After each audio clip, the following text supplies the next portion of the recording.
Black Sabbath has long been called the godfathers of heavy metal.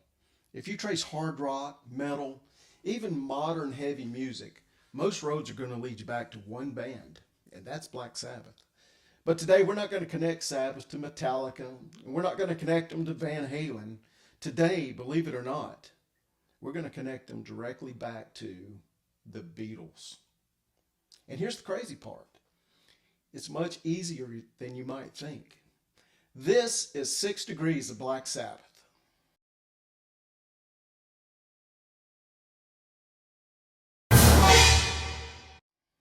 Let's start with the Beatles. John Lennon, Paul McCartney, George Harrison, and Ringo Starr. To many people, the greatest rock and roll band of all time.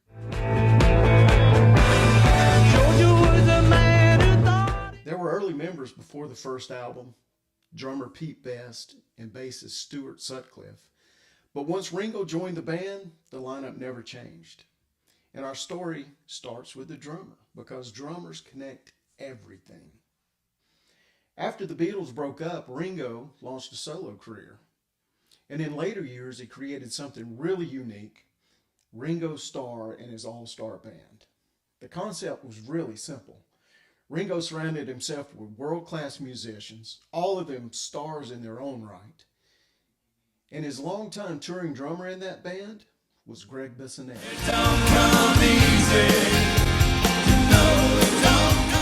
Greg Bissonette's one of those drummers who seems to have played with just about everyone. Early in his career, he played with jazz legend Maynard Ferguson. But to rock fans, they know him best for joining the solo band of one of the biggest frontmen in rock history, David Lee Roth. When Greg Bissonette joined David Lee Roth's band, the lineup was absolutely stacked. You had David Lee Roth on vocals, Greg Bissonette on drums, and Billy Sheehan on bass. And on guitar, you had the guitar master himself, Steve Vai.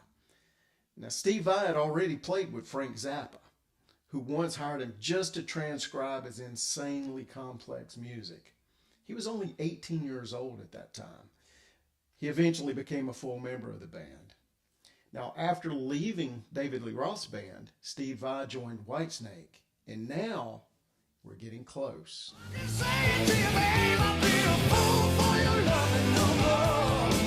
When Steve Vai joined Whitesnake, he was replacing guitarist Vivian Campbell. Whitesnake was fronted by David Coverdale, formerly of Deep Purple. On guitar, you had Adrian Vandenberg.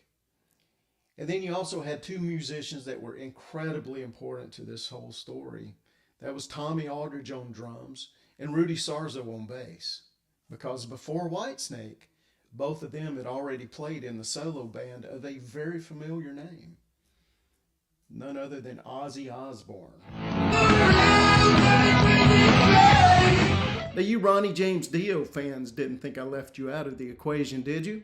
As I mentioned earlier, Steve Vai joined Whitesnake to replace Vivian Campbell. And before Vivian Campbell was in Whitesnake, he was the original guitarist in Dio.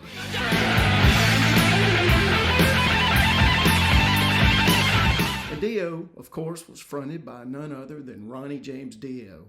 That's the same Ronnie James Dio who replaced Ozzy Osbourne in Black Sabbath back in 1979.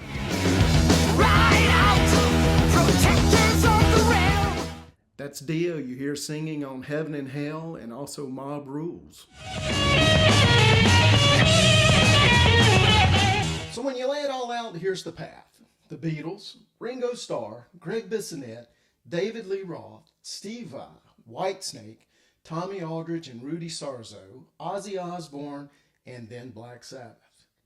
The second path, the Beatles, Ringo Starr, Greg Bissonette, David Lee Roth, Steve Vai, Whitesnake, Vivian Campbell, Dio, Black Sabbath.